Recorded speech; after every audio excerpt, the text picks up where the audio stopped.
नमस्कार, आप देख रहे हैं खबर एक्सप्रेस। चलिए जानते हैं आज की 10 बड़ी खबरें। अफगानिस्तान भी बनाएगा डैम, पाकिस्तान की ओर जाने वाला पानी रोकेगा। भारत के बाद अफगानिस्तान ने भी पाकिस्तान की ओर बहने वाले पानी को रोकने की तैयारी शुरू कर दी है। अफगान सूचना मंत्रालय ने बताया कि तालिबान की सर्वोच्च नेता ने कुनार नदी में जल्द से जल्द बांध बनाने का आदेश दिया है। ये फैसला हाल ही में हुई झड़पों के बाद लिया गया है, जिनमें 37 अफगान नागरिक मारे गए और 450 घायल हुए थे। इससे पहले भारत ने भी पहलगाम आतंकी हमले के बाद अप्रैल में सिंधु जल संधि स्थगित कर पाकिस्तान की ओर जाने वाला पानी रोक दिया था। दिल्ली में महिलाएं अब कर सकेंगी नाइट शिफ्ट में काम। दिल्ली सरकार ने महिलाओं को नाइट शिफ्ट में काम करने की अनुमति दे दी है।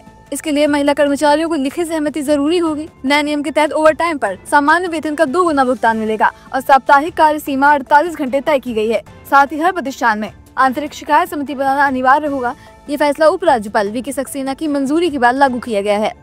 उत्तराखंड में बाहर से आने वाली गाड़ियों पर लगेगा ग्रीन टैक्स, सफर होगा महंगा। उत्तराखंड में यात्रा अब महंगी होने वाली है, क्योंकि राज्य सरकार बाहर से आने वाली निजी कारों, जीपों और 4 पहिया वाहनों पर ग्रीन टैक्स लगाने की तैयारी कर रही है। अब तक ये टैक्स सिर्फ कॉमर्शियल गाड़ियों पर लागू होता था।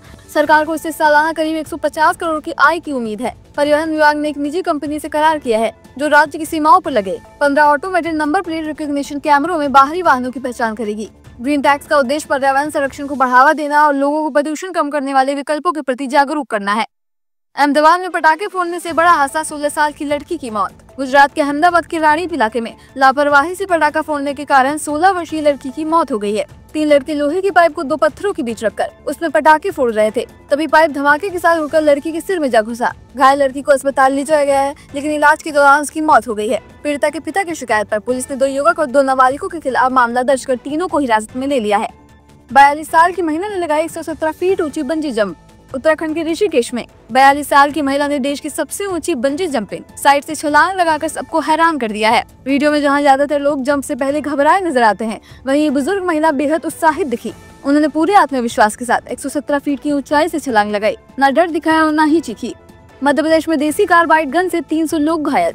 दिवाली में पटाखों के विकल्प के रूप में चलाई गई देसी कार्बाइड गन अब खतरा बन गई है। मध्य प्रदेश में अब तक 300 लोगों की आंखें जख्मी हो गई हैं, जिनमें से करीब 50% की रोशनी चली गई है। डॉक्टर के अनुसार मरीजों को सिर्फ धुंधली सफेद रोशनी नजर आ रही है। भोपाल में 162 मरीज पहुंचे हैं, जबकि ग्वालियर, इंदौर और विदिशा में कई बच्चे भी घायल हुए हैं। बड़ी संख्या में हादसों के बाद प्रशासन ने कार्बाइड गन की बिक्री, खरीद और स्टॉक पर रोक लगा दी है। भोपाल और ग्वालियर में 2 विक्रेताओं को गिरफ्तार किया गया है। दिसंबर में शुरू होगी देश की पहली सहकारी टैक्सी सेवा भारत टैक्सी। देश में दिसंबर से पहली बार सहकारी टैक्सी सेवा भारत टैक्सी शुरू होने जा रही है। इसका पायलट प्रोजेक्ट नवंबर में दिल्ली से 650 ड्राइवरों के साथ लॉन्च होगा और दिसंबर से यह देश भर में शुरू हो जाएगा। तब तक करीब 5000 ड्राइवर और महिला सारथी इससे जुड़ जाएंगी। ओला, उबर जैसी निजी टैक्सी सेवाओं में सुरक्षा को लेकर उठे सवालों के बाद केंद्र सरकार खुद की निगरानी में यह सेवा शुरू कर रही है। भारत टैक्सी को सहकारिता मंत्रालय और राष्ट्रीय ई-गवर्नेंस डिवीजन ने तैयार किया है, जिसमें ड्राइवर भी सह मालिक होंगे। रोजगार मेला, पीएम मोदी ने 51,000 युवाओं को सौंपी नियुक्ति पत्र। प्रधानमंत्री नरेंद्र मोदी ने शुक्रवार को 17वीं रोजगार मेले में देश भर के 51,000 से ज्यादा युवाओं को नियुक्ति पत्र सौंपे।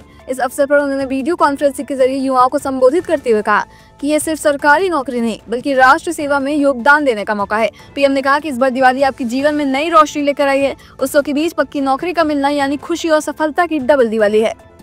जम्मू कश्मीर राज्यसभा चुनाव, एनसी की 3, बीजेपी की 1 सीट पर जीत। जम्मू कश्मीर में पहली बार हुए राज्यसभा चुनाव में नेशनल कॉन्फ्रेंस ने 3 सीटें जीती, जबकि भाजपा ने 1 सीट पर कब्जा किया। ये 2019 में अनुच्छेद 370 हटाने के बाद पहला राज्यसभा चुनाव था।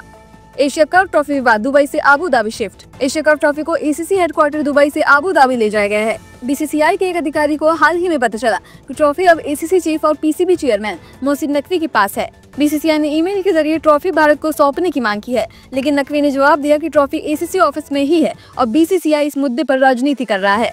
तो ये थी आज की 10 बड़ी खबरें। ऐसे ही रोज बड़ी खबरों को जानने के लिए हमारे चैनल को सब्सक्राइब करना बिल्कुल न भूलें। धन्यवाद।